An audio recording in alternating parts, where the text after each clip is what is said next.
Hi everyone, welcome to your channel. I learned वॉइसरॉयज और monarch दो अलग अलग किस्म के बटरफ्लाइज इनके बारे में हमने पिछले पार्ट में पढ़ा था। बट क्या आपको पता है कि वॉइसरॉयज मोनार्क्स को कॉपी करती हैं, उनकी तरह दिखती हैं एंड उसका एक स्पेशल रीज़न होता है एंड ये रीज़न हम इस पार्ट में पढ़ेंगे। आज हम फुटप्रिंट्स के चैप्टर 6 का पार्ट 2 का डिस्कशन करने वाले हैं। अगर आपने इसके पार्ट 1 का वीडियो नहीं देखा है तो टॉप राइट कॉर्नर पे इसका लिंक है, उसे क्लिक करें और ज़रूर देखें। बिफोर वी स्टार्ट, अगर आपने हमारे चैनल को सब्सक्राइब नहीं किया है तो please subscribe and support us, also ring that bell icon. So चलिए रिचर्ड ईब्राइट की साइंटिफिक जर्नी को पढ़ते हैं। Then in the 7th grade he got a hint of what real science is when he entered a county science fair and lost. It was really a sad feeling to sit there and not get anything while everybody else had won something, Ebright said. So जब वो 7th grade में थे, तो 7th grade का मतलब होता है 7th class. So ये टर्मिनोलॉजी अमेरिकन है, वहाँ पे क्लास को ग्रेड बोलते हैं। सो जब वो 7th क्लास में थे तो उनको एक हिंट मिला कि रियल साइंस, एक्चुअल साइंस जो होता है वो क्या होता है, जब वो काउंटी साइंस फेयर में भाग लिए। So entered a county science fair मतलब उन्होंने काउंटी साइंस फेयर में भाग लिया। काउंटी का मतलब होता है डिस्ट्रिक्ट, बेसिकली एक स्मॉल टेरिटरी, डिस्ट्रिक्ट जैसा इंडिया में होता है। So small territory in a state. So state को भी डिवाइड किया जाता है स्मॉल टेरिटरीज में। सो यूएस के, यूनाइटेड स्टेट्स के किसी एक स्टेट में कोई भी स्मॉल टेरिटरी को एक काउंटी बोला जाता है। सो उन्होंने काउंटी साइंस फेयर में, सो काउंटी लेवल पे एक साइंस फेयर था। साइंस फेयर मतलब एक साइंस प्रोजेक्ट का वर्कशॉप था। फेयर का नॉर्मली मतलब होता है मेला, बट यहाँ पे साइंस फेयर मतलब एक साइंस कॉम्पिटिशन था। उन्होंने भाग लिया और वो हार गए। सो नॉर्मली इस तरह का साइंस फेयर होता है जब आपको सारे एग्जिबिट्स लगाने होते हैं अपने। सो अलग अलग तरीके की चीज़ें लोग बनाते हैं एंड फिर डिस्क्राइब करते हैं बच्चे इन चार्ट पेपर्स पे कि क्या हुआ है, क्या करता है वो और इनका क्या कंट्रीब्यूशन है। एंड वो हार गए ऐसे पहले अपने साइंस फेयर में। एंड वो क्या बोल रहे हैं कि बहुत सैड था उनके लिए, बहुत दुखद था वहाँ पे बैठे रहना और नहीं कुछ मिलना, कुछ प्राइज़ ना मिलना, जबकि सब ने कुछ ना कुछ जीता हो। सो ऐसा क्यों हुआ उनके साथ, पढ़ते हैं। His entry was slides of frog tissues which he showed under a microscope. He realized the winners had tried to do real experiments, not simply make a neat display. So उनकी एंट्री क्या थी? उनकी entry थी एक slide. Slide basically जो microscope के अंदर आप इस तरह से एक डिस्प्ले तैयार करते हैं, इनको आप स्लाइड्स बोलते हो। आपने कभी साइंस प्रैक्टिकल क्लास में ये देखा होगा। For example normally class 9th में हम और इवन क्लास 10th में अनियन पील को हम ऑब्जर्व करते हैं कि अनियन पील में कैसे सेल्स होते हैं। तो नॉर्मली हम ऐसे स्लाइड्स में उसको ऑब्जर्व करते हैं। सो आपने भी ज़रूर देखा होगा। तो इस तरह का एक स्लाइड होता है एंड उसमें उन्होंने फ्रॉग टिश्यू को डिस्प्ले किया। तो फ्रॉग टिश्यू फॉर एग्जांपल इस तरह से होता है, उसको इस कलर से इन्होंने स्टेन किया है एंड स्टेन करके उन्होंने दिखाया है कि इस तरह से फ्रॉग टिश्यूज दिखते हैं एंड दैट्स इट। ये उनका एग्जिबिट था। उन्होंने क्या रियलाइज किया कि जो लोग जीते हैं, जो विनर्स हैं, उन्होंने ट्राई किया रियल एक्सपेरिमेंट्स करने का। So the important thing is trying and another important thing is experiments. So दो चीज़ें थी जो उनको समझ में आया कि उनको एक्सपेरिमेंट्स करने हैं फर्स्ट ऑफ ऑल, एंड ज़रूरी नहीं है कि उन एक्सपेरिमेंट से कुछ कंक्लूजन निकले, बट एक्सपेरिमेंट्स, रियल एक्सपेरिमेंट्स करना ज़रूरी है, नॉट सिंपली कि कुछ नीट डिस्प्ले कर दे। तो ये बेसिकली एक डिस्प्ले हो गया। सो एक अच्छा सा डिस्प्ले करना ही इनफ नहीं है साइंस फेयर को जीतना, आपको एक्चुअली कोई एक्सपेरिमेंट करने की ज़रूरत है। एंड हम आगे पढ़ेंगे कि कितने ब्यूटीफुली उन्होंने एक्सपेरिमेंट्स स्टार्ट किए एंड कैसे इवॉल्व हुए एज अ साइंटिस्ट इन एक्सपेरिमेंट्स की वजह से। Already the competitive spirits that drives Richard E. Bright was appearing. I knew that for the next year's fair, I would have to do a real experiment, he said. The subject I knew most was about the insect work I had been doing in the past several years. So already जो उनके अंदर competitive spirit थी, so competition मतलब प्रतियोगिता होता है and competitive मतलब जो प्रतियोगिता को जीतने की स्पिरिट जो होती है ना, प्रतियोगिता में भाग लेने की, तो प्रतियोगी वाला जो एटीट्यूड होता है इन अ गुड वे, इन अच्छे वे में, वो उनके अंदर ऑलरेडी थी। उन्हें हर चीज़ में अच्छे से कंपटीशन देना है, अपना अच्छा करना है और जीतने की कोशिश करना है। ये उनकी कॉम्पिटिटिव स्पिरिट थी जो ड्राइव करती थी ईब्राइट को। वो धीरे धीरे अपियर होने लगी। तो जब वो हारे तभी कॉम्पिटिटिव स्पिरिट उनमें आई एंड उन्होंने क्या कहा कि मुझे अब पता था कि अगले साल के फेयर में मुझे एक रियल एक्सपेरिमेंट करना है। एंड उनको ये भी पता था कि जो सब्जेक्ट उनको सबसे अच्छा पता था वो क्या था, इंसेक्ट का काम। सो वो इतना ज़्यादा इन्वॉल्व हो चुके थे मोनार्क बटरफ्लाई के लाइफ साइकिल में, उनको टैग करने में। तो उनको पता था कि इंसेक्ट्स के साथ कैसे काम किया जाता है, क्योंकि वो बहुत सालों से सेवरल ईयर्स तक ये करते आ रहे थे। So he wrote to Dr. Urquhart for ideas, and back came a stack of suggestions for experiments. Those kept Ebright busy all through high school and led to prize projects in county and international science fair. So उन्होंने क्या किया, उनको पता था कि doctor उरुक्वाट से ही पहले उन्होंने कुछ सजेशंस लेके मोनार्क बटरफ्लाई की टैगिंग की थी, तो उन्होंने उनको लिखा डॉक्टर उरुक्वाट को आइडियाज़ के लिए। सो ये बहुत ही अच्छा तरीका होता है साइंस फील्ड में प्रोग्रेस करने का, कि आप पहले एक्सपर्ट से बात करते हो एंड एक्सपर्ट्स आपको बताते हैं कि देखो ये चीज़ें हैं जिनमें आप एक्सपेरिमेंट्स कर सकते हो, बिकॉज ये ओपन चीज़ें हैं। सो नॉर्मली क्या होता है कि जो भी बड़े बड़े एक्सपर्ट्स होते हैं, हम सबके पास लिमिटेड टाइम है, तो उनके पास भी लिमिटेड टाइम है, तो उनको ये तो पता होता है कि हाँ 1 2 3 4 5 6 ऐसे 10 सब्जेक्ट्स हैं जिनमें एक्सपेरिमेंट्स किया जा सकता है, बट वो सिर्फ 1 2 पे काम करें, बाकी वो अपने स्टूडेंट्स को दे देते हैं कि तुम लोग इस पे प्रोग्रेस करो, एंड जब भी मेरी हेल्प होगी तो मैं पिच इन करूँगा, बट मैं अभी पर्सनली इनमें फोकस कर रहा हूँ, मे बी बिकॉज ये हार्ड है या ज़्यादा इंपॉर्टेंट है, लाइक दैट। तो उन्होंने डॉक्टर रुकवर्ट को आइडियाज़ के लिए लिखा, सबसे अच्छा काम किया उन्होंने, एंड उनको वापस क्या आया, स्टैक ऑफ सजेशन। स्टैक का यहाँ पे मतलब होगा लिस्ट। सो एक लिस्ट ऑफ सजेशंस आया एक्सपेरिमेंट्स के लिए, एंड इन सजेशंस ने ईब्राइट को बिजी रखा ऑल थ्रू हाई स्कूल। पूरे हाई स्कूल के दौरान उनको बिजी रखा, एंड उनको फिर प्राइज प्रोजेक्ट्स भी मिले। प्राइज प्रोजेक्ट्स का मतलब ऐसे प्रोजेक्ट्स जिन्होंने उनको प्राइज दिलाया, वैल्यूएबल, नॉर्मली प्राइज का मतलब होता है वैल्यूएबल प्रोजेक्ट्स, जिन्होंने उनको बेसिकली जिताया काउंटी और इवन इंटरनेशनल साइंस फेयर्स में। सो काउंटी से वो उठ के इंटरनेशनल साइंस फेयर्स में गए और वहाँ पे भी उनको जीत दिलाई। सो फर्स्ट ऑफ ऑल ये जो हाई स्कूल होता है, अगर आपको पता नहीं है तो ये अगेन यूएस की टर्मिनोलॉजी है। सो ये होता है 9th क्लास से लेके 12th क्लास तक, इसको हम हाई स्कूल बोलते हैं। सो अभी वो 7th क्लास में है, तो अभी वो हाई स्कूल नहीं पहुंचे हैं। In fact I think class 6th से लेके 8th तक आप उसको जूनियर हाई बोलते हैं, junior high school, and in short उसे आप जूनियर हाई बोलेंगे। तो नॉर्मली अगर आप सुनेंगे कि कोई अगर अमेरिकन बच्चा बोल रहा है कि I am in junior high, तो इसका मतलब वो 6 से 8th क्लास के किसी बीच में एक है। और अगर वो बोले मैं हाई स्कूल में हूँ, तो आप समझ जाइए कि वो 9 से 12 क्लास के बीच में है। सो for his 8th grade project, Ebright tried to find cause of a viral disease that kills nearly all monarch caterpillars every few years. Ebright thought the disease might be carried by a beetle. He tried raising caterpillars in the presence of beetles. I didn't get any real results, he said, but I went ahead and showed that I had tried the experiment this time. I won. So बहुत ही important paragraph आपके लिए भी। In fact ये सिर्फ science students के लिए valid नहीं है, टू बी ऑनेस्ट, बिकॉज ऐसे एक्सपेरिमेंट्स हर सब्जेक्ट्स में होते हैं। उनका नाम एक्सपेरिमेंट सुन के आपको लगेगा अरे ये तो साइंस हो गया, नहीं। एक्सपेरिमेंट्स तो आप अपनी लाइफ में भी करते रहते हैं, किचन में भी करते रहते हैं, अरे ये मसाला डालेंगे तो कैसा टेस्ट आएगा। सो एक्सपेरिमेंट्स हम हर जगह करते हैं, बट यहाँ पे एक अच्छी अप्रोच बताई गई कि कैसे साइंटिस्ट, क्योंकि चैप्टर का नाम है मेकिंग ऑफ ए साइंटिस्ट, तो कैसे वो साइंटिस्ट बन रहे हैं धीरे धीरे, कैसे उनके अंदर वो एटीट्यूड आ रहा है। इस पैराग्राफ में फर्स्ट एटीट्यूड क्लियर होता है। सो 8th ग्रेड में जब वो थे, 8th क्लास में थे, तो उस प्रोजेक्ट के लिए उन्होंने क्या किया, एक उनमें से जो भी रुकवर्ट से सजेशन मिला होगा, उनमें से एक सजेशन क्या है कि उनको फाइंड करना था कि जो वायरल डिजीज है, जो कि मोनाक कैटरपिलर को मारता रहता है एवरी फ्यू ईयर्स, कुछ सालों में आके मार देता है इन्हें। सो ये वायरल डिजीज का कॉज क्या है, कहाँ से आता है ये viral disease. So viral disease यानी जो डिजीज वायरस से हुआ हो। सो उन्होंने क्या सोचा एब्राइट ने कि डिजीज जो है कैरी कौन करता है, बीटल। सो उनकी एक हाइपोथेसिस, इसको हाइपोथेसिस बोलते हैं, ये वर्ड आपने साइंस में ही सुना होगा। हाइपोथेसिस का मतलब होता है आपका एक अजम्पशन होता है, पहले एक सपोजिशन होता है, लिमिटेड एविडेंस के बेसिस पे। तो ऑब्वियसली उन्होंने कुछ रिसर्च किया होगा, बहुत लोगों ने बोला होगा हो सकता है कि बीटल्स से वायरल डिजीज आता होगा, तो ये उनकी हाइपोथेसिस बन गई। उन्होंने ये मान लिया कि ये जो डिजीज है ये बीटल से आता है।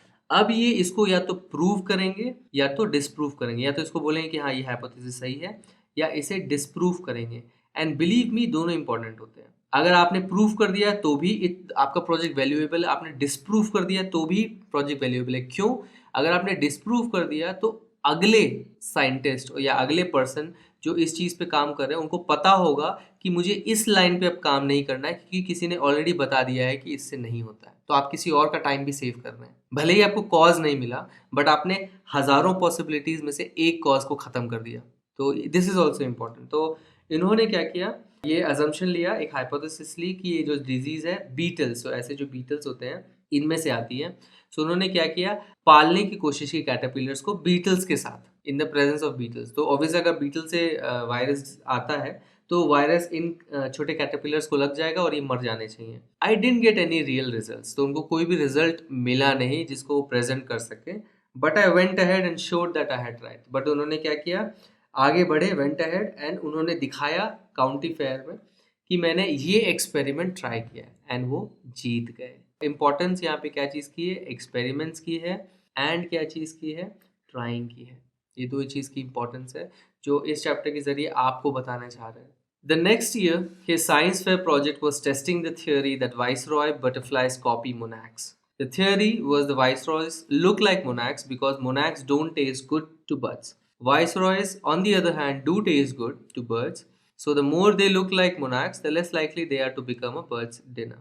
So बहुत ही इंटरेस्टिंग प्रोजेक्ट उन्होंने नेक्स्ट ईयर लिया, मतलब वो जब वो 9th क्लास में थे, अब वो हाई स्कूल में आ चुके हैं। सो उनका नेक्स्ट ईयर का प्रोजेक्ट क्या था, उनको ये थ्योरी टेस्ट करनी थी, किसी ने थ्योरी निकाली। सो जब भी कोई हाइपोथेसिस लेते हैं and based on their experiments, so क्या होता है कि आप बोलते हैं कि हाँ मैंने जितने भी एक्सपेरिमेंट्स किए हैं अभी तक सबका रिजल्ट पॉजिटिव आया है, सो इट क्वालिफाइज की एक थ्योरी बन गई है। But theories can be contested, जो भी थ्योरी बनती है आप उसे कंटेस्ट कर सकते हैं।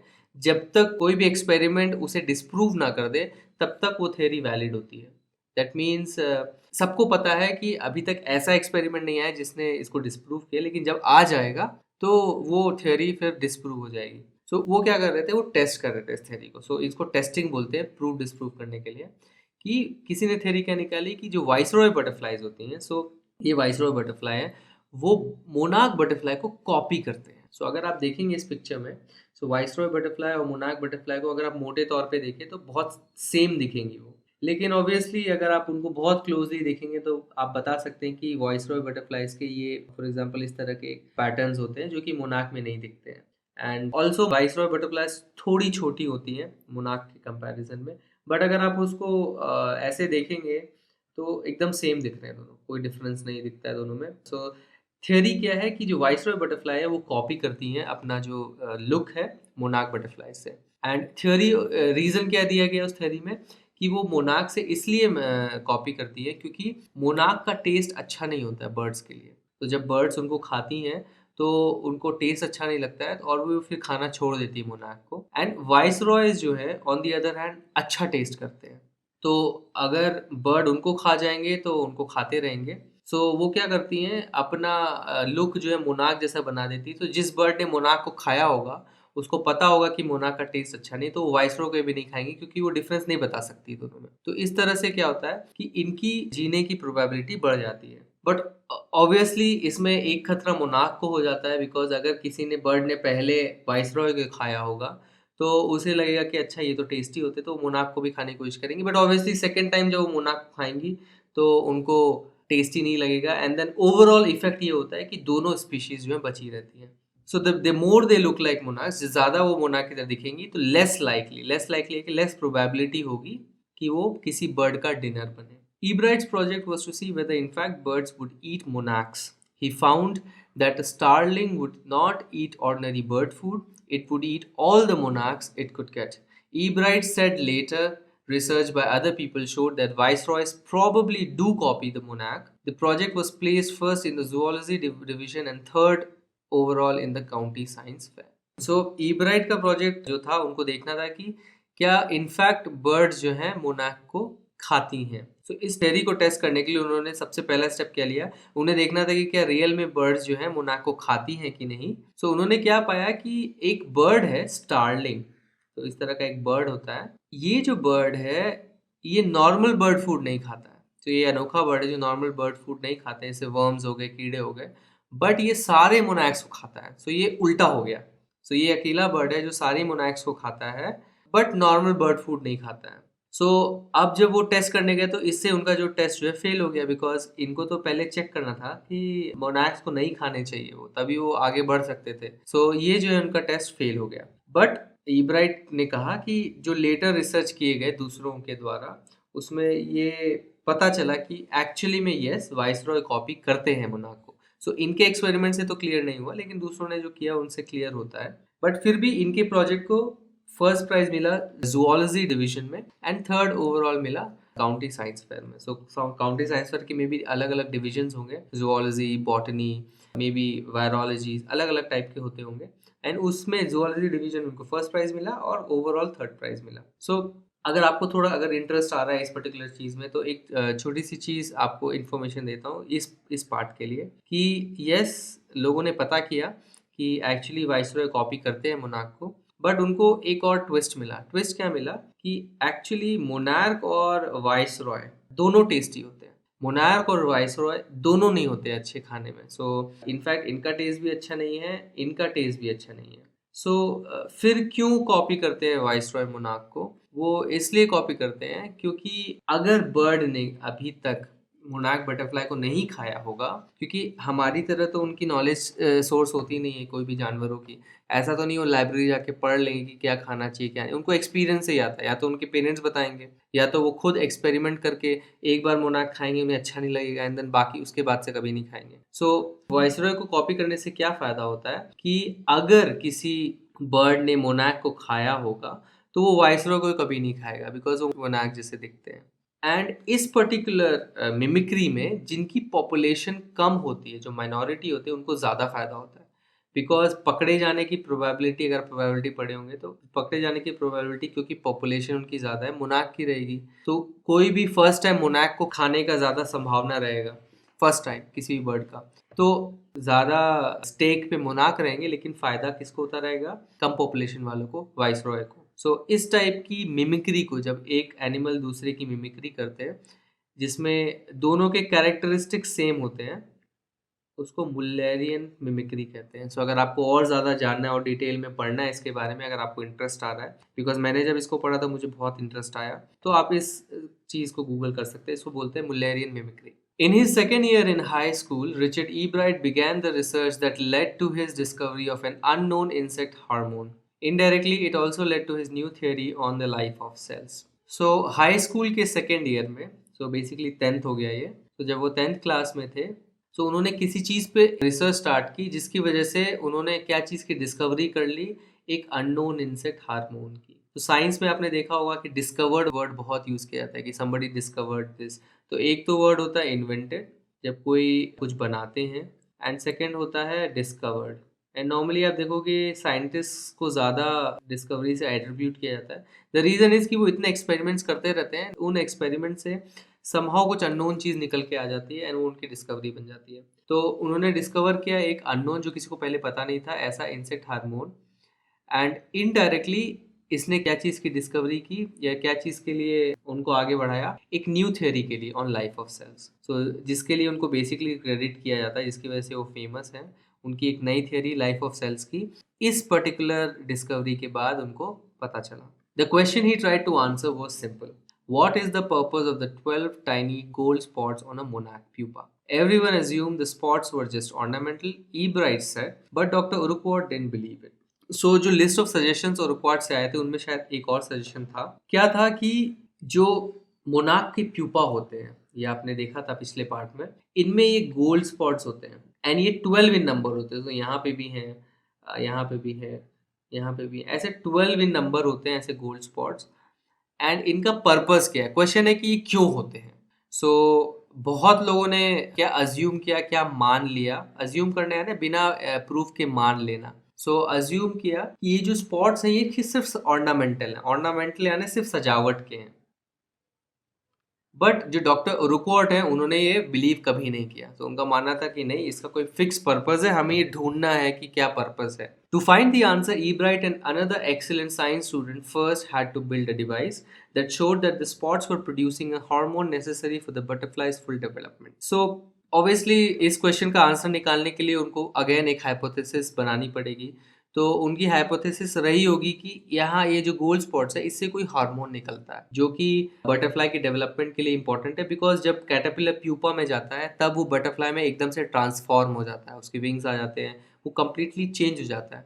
तो डेफिनेटली इन गोल्ड स्पॉट्स का कोई ना कोई जो है कंट्रीब्यूशन होगा। तो उन्होंने क्या किया, ईब्राइट एक और उनके साथ एक अच्छे साइंस स्टूडेंट थे, एक्सीलेंट साइंस स्टूडेंट थे, उन्होंने एक डिवाइस बनाने का ट्राई किया जो कि बताए कि स्पॉट जो है कोई हार्मोन प्रोड्यूस कर रहे हैं जो कि बटरफ्लाई के पूरे डेवलपमेंट के लिए नेसेसरी है।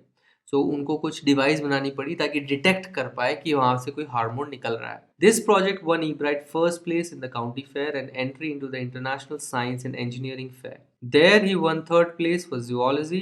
He also got a chance to work during the summer at the entomology laboratory of the Walter Reed Army Institute of Research. सो अब धीरे धीरे देख रहे हैं कैसे वो सीढ़ियाँ चढ़ रहे हैं साइंटिफिक डिस्कवरीज की या साइंटिफिक वर्ल्ड में। सो इस प्रोजेक्ट की वजह से उन्होंने फर्स्ट प्लेस जीता first of all county fair में। एंड उनको कहाँ एंट्री मिल गई, international science and engineering fair में। एंड ये साइंस एंड इंजीनियरिंग इसलिए है क्योंकि इंजीनियरिंग में आप चीज़ें कुछ बनाते हो, तो यहाँ पे उन्होंने एक डिवाइस बनाई है। So it is science and engineering fair जहाँ पे उनको एंट्री मिली। वहाँ पे उनको थर्ड प्लेस मिला जुअलॉजी डिवीजन में।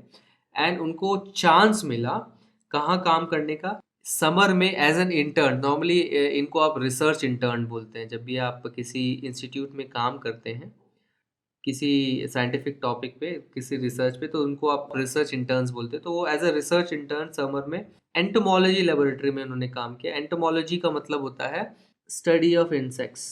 सो जूलॉजी का डिवीजन है, सब डिवीजन, जिसमें इंसेक्ट्स को स्टडी किया जाता है। तो एंटोमोलॉजी लैब में उनको Walter read army institute of research, वहाँ पे एक इंस्टीट्यूट है, वहाँ पे उनको एंटोमोलॉजी लैब में रिसर्च इंटर्नशिप मिल गई एंड वहाँ पे उनको काम करने का मौका मिला। अगर आपको गोल्ड स्पॉट्स अच्छे से नहीं दिख रहा है तो आप यहाँ पे देख सकते हैं कि ये काफ़ी शाइनी गोल्ड स्पॉट्स होते हैं। ऐसा लगता है कि सोना चिपका दिया गया है। एंड इस पर बेसिकली उनका रिसर्च था। As a high school junior, Richard E. Bright continued his advanced experiments on the monarch pupa. That year, his project won first place at the International Science Fair and gave him another chance to work in the Army lab during the summer. Now, high school junior क्या होता है? Another term जो कि America से संबंध रखती है। मैंने आपको बोला था कि हाई स्कूल का मतलब होता है क्लास 9 से क्लास 12। जो भी 4 ईयर स्टडी टाइम होता है, दो समय ऐसा होता है। एक तो होता है हाई स्कूल और फिर उसके बाद आता है कॉलेज। क्लास 12 के बाद आपको पता है हम कॉलेज जाते हैं। वहाँ पे भी सेम सिस्टम है बट उनको बुलाया अलग तरीके से जाता है। तो हाई स्कूल 9 से 12 है एंड जो कि 4 साल है। कॉलेज में भी 4 साल होते हैं नॉर्मली। इन दोनों सिस्टम्स में इधर आप कॉलेज हो या हाई स्कूल में हो, आप फर्स्ट ईयर को फ्रेशमैन ईयर बोलते हैं, सेकेंड ईयर को आप सोफोमोर बोलते हैं, थर्ड ईयर को आप जूनियर ईयर बोलते हैं एंड लास्ट फाइनल ईयर को आप सीनियर ईयर बोलते हैं। इंडिया में फॉर एग्जांपल फ्रेशमैन को हम फ्रेशर्स बोलते हैं, देन सोफोमोर और जूनियर को सेकेंड एंड थर्ड ईयर बोलते हैं एंड सीनियर ईयर को हम लोग फाइनल ईयर बोलते हैं। बट वहाँ पे जो टर्मिनोलॉजीज हैं जो पॉपुलर है वो है फ्रेशमैन, सोफोमोर, जूनियर एंड सीनियर। क्योंकि वो हाई स्कूल में थे और हाई स्कूल जूनियर हैं तो मतलब वो अभी 11th क्लास में है। जब वो 11th क्लास में थे तो रिचर्ड ई ब्राइट ने कंटिन्यू किया अपने एडवांस एक्सपेरिमेंट्स, और भी ज़्यादा एडवांस एक्सपेरिमेंट्स मोनार्क प्यूपा पे।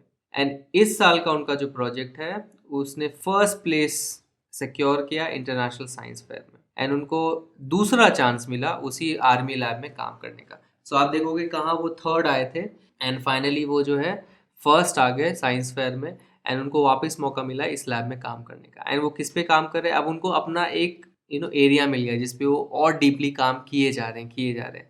आप स्टोरी में देख रहे हैं कि कहाँ से उन्होंने स्टार्ट किया एंड फाइनली कहाँ पे वो लैंड कर रहे हैं, बिकॉज उनको सबसे ज़्यादा नॉलेज इसी पर थी। In his senior year, he went a step further. He grew cells from a monarch's wing in a culture and showed that the cells would divide and develop into normal butterfly wing scales only if they were fed the hormone from the gold spots. That project won first place for the zoology at the International Fair. He spent the summer after graduation doing further work at the Army Lab and at the lab of the US Department of Agriculture. इनके senior year में जब वो 12th class में आ गए तो एक step आगे बढ़े। वो क्या किया उन्होंने सेल्स ग्रो किए मोनार्क के विंग के। उन्होंने मोनार्क बटरफ्लाई की विंग से एक सेल लिया एंड उनको एक कल्चर में ग्रो किया। कल्चर क्या होता है? कल्चर बेसिकली एक आर्टिफिशियल मीडियम होता है जहाँ पे आप कल्टीवेशन करते हो सेल्स का। Artificial medium to cultivate cells tissues. इस तरह से आप लैब में देखोगे तो इस तरह से एक कल्चर बनाया जाता है जिसमें न्यूट्रिएंट्स होते हैं जो सेल्स को चाहिए उनकी ग्रोथ के लिए, एंड उन न्यूट्रिएंट्स में आप इस सेल्स को रखते हैं और वो ग्रो करते हैं। तो ऑब्वियसली ग्रो करने के लिए कुछ हार्मोन चाहिए होता है, तो वो सब आप वहाँ पे डालते हैं एंड उनको आप ग्रो करते हैं एंड देन स्टडी करते हैं उनको। सो उन्होंने मोनार्क विंग को एक कल्चर में ग्रो किया उसके सेल से, एंड ये दिखाया कि cells would divide and develop into normal butterfly wing scales only if they were fed the hormone from the gold spots. So उन्होंने अब फाइनली क्या दिखा दिया कि जब तक इस गोल्ड स्पॉट से निकला हुआ हार्मोन आप नहीं डालोगे उस कल्चर में, तब तक ये जो सेल्स हैं वो डिवाइड नहीं होंगे। डिवाइड होना यानी मल्टीप्लाई होना, and normal butterfly wing scales नहीं बनाएंगे। तो बटरफ्लाई के जो भी विंग्स होते हैं वो स्केल से बने होते हैं, अगर आप उनको देखोगे इस तरह से स्केल से बने होते हैं, एंड यही लाइट रिफ्लेक्ट करते हैं, एंड आपको उनमें अलग अलग रंग दिखते हैं। It is because of reflection of light in scales में से, तब आपको उनको अलग अलग कलर दिखते हैं। सो उन्होंने फाइनली एक सेल लिया एंड उस सेल को स्केल्स में कन्वर्ट किया हार्मोन डाल के, ये प्रूव कर दिया कि इससे निकलने वाले हार्मोन से ही ये बन सकता है। That project won first place for zoology at the international fair. So उनको फर्स्ट प्लेस मिला जूलॉजी डिवीजन में इंटरनेशनल फेयर के। फिर उन्होंने वापस और काम करने के लिए उसी टॉपिक पे आर्मी लैब में वापस गए समर में, ग्रेजुएशन के बाद। सो हाई स्कूल में भी जब आप 12th क्रॉस करते हो, निकल जाते हो, तो उसको ग्रेजुएशन बोलते हैं। जैसे कॉलेज का ग्रेजुएशन होता है वैसे वहाँ पे भी ग्रेजुएशन बोला जाता है। सो बेसिकली 12th उन्होंने खत्म कर ली एंड समर में वापस वो है आर्मी लैब में उन्होंने फर्दर काम स्टार्ट किया, एंड इवन गवर्नमेंट के लैब में डिपार्टमेंट ऑफ एग्रीकल्चर में उन्होंने काम किया। So thanks for watching this video. अगर ये वीडियो आपको पसंद आया तो इस वीडियो को एक लाइक दीजिए, अपने comments and feedbacks comment section में लिखिए, और हमारे चैनल को सब्सक्राइब कीजिए। आप हमारे चैनल को सब्सक्राइब इस गोल लोगो पे क्लिक करके सब्सक्राइब बटन दबा के कर सकते हैं। इस बेल आइकन को भी प्रेस करना ना भूलें ताकि हमारे वीडियोस की नोटिफिकेशंस आप तक जल्द से जल्द पहुंचे। इस चैप्टर के पार्ट 3 के वीडियो के लिए स्टे ट्यून्ड। Bye bye.